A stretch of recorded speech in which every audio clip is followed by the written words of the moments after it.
A proposal calling for the prevention of the panel appointed by the United Nations Human Rights Chief Navi Pillay to investigate human rights violations in Sri Lanka was presented in Parliament today.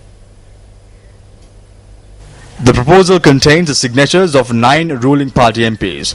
UPFA parliamentarian H.M. Azhar presented the proposal to Parliament General Secretary Dhammika Dasanayake today.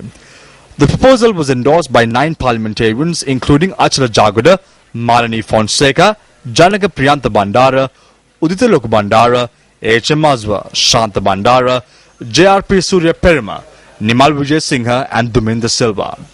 Addressing the 26th session of the UN Human Rights Council in Geneva yesterday, the UN High Commissioner for Human Rights Navi Pillay noted that her office had put together a team comprising of experts and special procedure mandate holders to conduct an inquiry into Sri Lanka.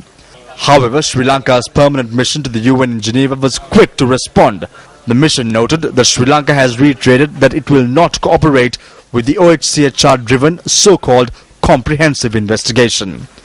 Speaking at the Council session yesterday, Sri Lanka's permanent representative to the UN in Geneva, Ravinatha Ariyasinghe, noted that the resolution adopted with the support of less than half the membership of the Council challenges the sovereignty and independence of a member nation of the UN.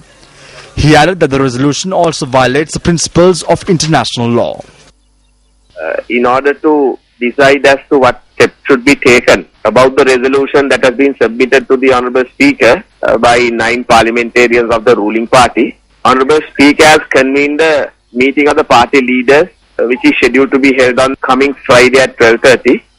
At such meeting, as to what step would be taken with regard to the resolution submitted will be decided.